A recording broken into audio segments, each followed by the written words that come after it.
ದೇಶದಲ್ಲಿ ಸುದೀರ್ಘ ಕಾಲ ಆಡಳಿತ ನಡೆಸಿದ ಕಾಂಗ್ರೆಸ್ ಪಕ್ಷ ರಾಜ್ಯಕ್ಕೆ ಏನು ಮಾಡಿದೆ ಎನ್ನುವುದು ಗೊತ್ತಿದೆ. ಕೇಂದ್ರದ ಬಜೆಟ್ ಬಗ್ಗೆ ಟೀಕೆ ಮಾಡುವುದಕ್ಕೆ ಕಾಂಗ್ರೆಸ್ನವರಿಗೆ ಏನು ನೈತಿಕತೆ ಇದೆ ಎಂದು ಸಚಿವ ಎಚ್.ಡಿ. ಕುಮಾರಸ್ವಾಮಿ ವಾಗ್ದಾಳಿ ನಡೆಸಿದರು.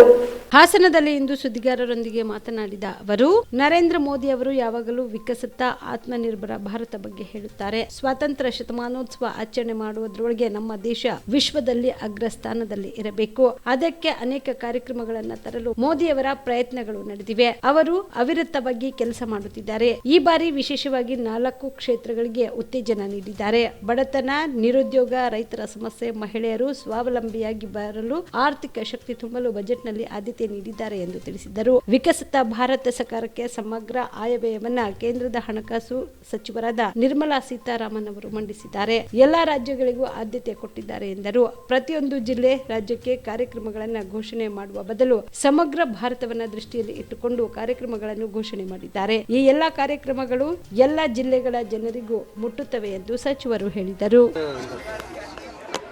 ಬಜೆಟಿನ ಬಗ್ಗೆ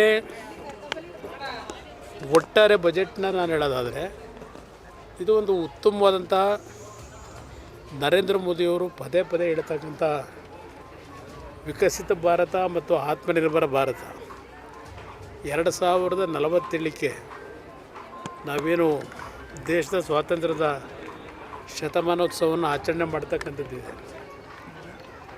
ನಮ್ಮ ದೇಶ ವಿಶ್ವದಲ್ಲಿ ಅಗ್ರಸ್ಥಾನಕ್ಕೆ ಬರ್ತಕ್ಕಂಥ ಕಾರ್ಯಕ್ರಮಗಳನ್ನು ತರಬೇಕು ಅಂತಕ್ಕಂಥದ್ದು ಅವರ ಒಂದು ಕಲ್ಪನೆಗಳೇನಿದೆ.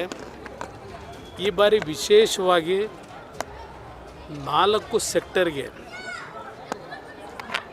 ಕಾರ್ಯಕ್ರಮಗಳ ಬಗ್ಗೆ ಅವರು ದೂರದೃಷ್ಟಿಯನ್ನು ಆರ್ಥಿಕ ಸಚಿವರ ಮುಖಾಂತರ ದೇಶದ ಜನತೆಗೆ ವಿಶ್ವಾಸ ಮೂಡಿಸ್ಲಿಕ್ಕೆ ಪ್ರಯತ್ನ ಪಟ್ಟಿದ್ದಾರೆ. ಒಂದು, ದೇಶದಲ್ಲಿರ್ತಕ್ಕಂಥ ಬಡತನ, ನಿರುದ್ಯೋಗದ ಸಮಸ್ಯೆ, ಯುವಕರಿಗೆ, ರೈತರ ಸಮಸ್ಯೆ ಮತ್ತು ಮಹಿಳೆಯರಿಗೆ ಸ್ವಾವಲಂಬಿಗಳಾಗಿ ಬದುಕ್ತಕ್ಕಂಥ ಆರ್ಥಿಕ ಶಕ್ತಿಯನ್ನು ತುಂಬತಕ್ಕಂಥ ಕಾರ್ಯಕ್ರಮ. ಈ 4 ಕಾರ್ಯಕ್ರಮಗಳಿಗೆ ಈ ಬಜೆಟ್ನಲ್ಲಿ ಆದ್ಯತೆ ಕೊಟ್ಟಿದ್ದಾರೆ ಅನ್ನೋದು ನನ್ನ ಅಭಿಪ್ರಾಯ. ಮತ್ತು ಕುಟುಂಬಗಳಿಗೆ ಆರ್ಥಿಕವಾಗಿ ಶಕ್ತಿಯನ್ನು ತುಂಬತಕ್ಕಂಥದ್ದಷ್ಟೇ ಅಲ್ಲ, ಆ ಕುಟುಂಬಗಳ ಒಂದು ನಿರ್ವಹಣೆಗೆ, ಖರ್ಚು ವೆಚ್ಚಕ್ಕೆ ಅವರಿಗೆ ಹಣ ದೊರಕತಕ್ಕಂಥ ರೀತಿಯ ಒಂದು ಯೋಜನೆಗಳನ್ನು ಇಟ್ಟಿದ್ದಾರೆ. ಇವತ್ತು ಮಕ್ಕಳ ಒಂದು ಶಿಕ್ಷಣಕ್ಕೆ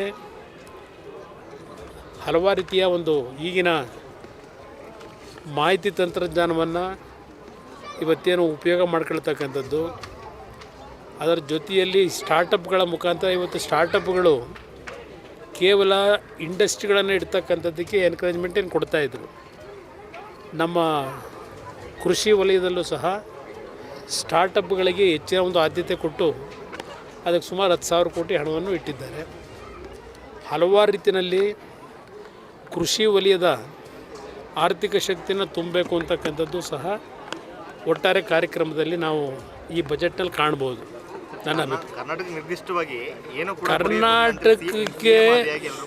ಕರ್ನಾಟಕಕ್ಕೆ ಅಷ್ಟೇ ಅಲ್ಲ, ಇಡೀ ದೇಶಕ್ಕೆ ಇವತ್ತೇನು 50 ಲಕ್ಷ ಕೋಟಿ ರೂಪಾಯಿಗಳ ಬಜೆಟ್ ಇದು. ಪ್ರತಿಯೊಂದು ಜಿಲ್ಲೆಗಳು, ಪ್ರತಿಯೊಂದು ರಾಜ್ಯದ ಕಾರ್ಯಕ್ರಮಗಳನ್ನು ಯಾವುದೇ ಬಜೆಟಲ್ಲೂ ಘೋಷಣೆ ಮಾಡಲ್ಲ. ಅದು ಇರ್ತಕ್ಕಂಥದ್ದು ಸಹಜ. ಈಗ ಕರ್ನಾಟಕ ರಾಜ್ಯದಲ್ಲೇ ಬಜೆಟ್ ಮಂಡನೆ ಮಾಡ್ತಾರೆ. ಪ್ರತಿಯೊಂದು ತಾಲೂಕಿನ ಹೆಸರುಗಳನ್ನ ಹೇಳಿ, ಈ ತಾಲೂಕಿಗೆ ಇಷ್ಟು ಕೊಟ್ಟಿದ್ದೇವೆ, ಅಷ್ಟು ಕೊಟ್ಟಿದ್ದೇವೆ ಅಂತ ಹೇಳ್ತಾರೆ. ಇದು ಒಟ್ಟಾರೆ ಸಮಗ್ರವಾಗಿ ಪ್ರತಿ ಇಲಾಖೆಯಲ್ಲಿ ಏನೇನು ಕೇಂದ್ರ ಸರ್ಕಾರದ ಕಾರ್ಯಕ್ರಮಗಳು ರಾಜ್ಯ ಸರ್ಕಾರದ ಜೊತೆಗೂಡಿ ಮಾಡ್ತಕ್ಕಂಥ ಕಾರ್ಯಕ್ರಮಗಳಿಗೆ ಹಣದ ಹಂಚಿಕೆ ಆಗಬೇಕು. ಆ ಹಂಚಿಕೆ ಆಯಾ ಇಲಾಖೆಗಳಲ್ಲಿ ಮೀಸಲಿಡ್ತಾರೆ. ವಿಶೇಷವಾಗಿ ಹೆಸರುಗಳನ್ನು ಹೇಳಲಿಕ್ಕಾಗೋದಿಲ್ಲ. ಬಿಪಿಎಲ್ ರೇಷನ್ ಕಾರ್ಡ್ ಹಾಗೂ ಆಯುಷ್ಮಾನ್ ಕಾರ್ಡ್ ಫಲಾನುಭವಿಗಳಿಗೆ ಸುಜಿನಿ ಆಸ್ಪತ್ರೆಯಲ್ಲಿ ಉಚಿತ ಚಿಕಿತ್ಸೆ. ಕಲಬುರಗಿಯಲ್ಲಿ ಸ್ತ್ರೀ ರೋಗ ಹಾಗೂ ಮಕ್ಕಳ ಚಿಕಿತ್ಸೆಗಾಗಿಯೇ ಪ್ರತ್ಯೇಕ ಆಸ್ಪತ್ರೆ ಪ್ರಾರಂಭ.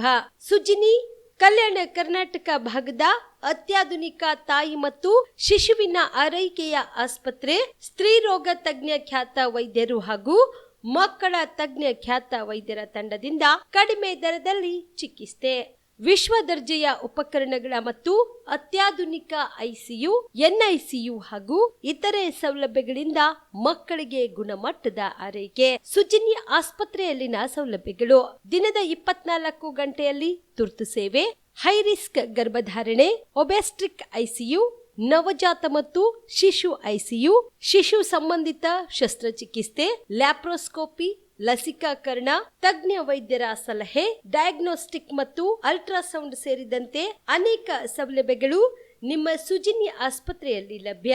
ಹೆಚ್ಚಿನ ಮಾಹಿತಿಗಾಗಿ ಸಂಪರ್ಕಿಸಿ ಸುಜಿನಿ ಆಸ್ಪತ್ರೆ, ಬಿಗ್ ಬಜಾರ್ ಎದುರುಗಡೆಗೆ, ಕಲಬುರಗಿ. ದೂರವಾಣಿ ಸಂಖ್ಯೆ 08472 272727 ಅಥವಾ ಮೊಬೈಲ್ ನಂಬರ್ 9900427814.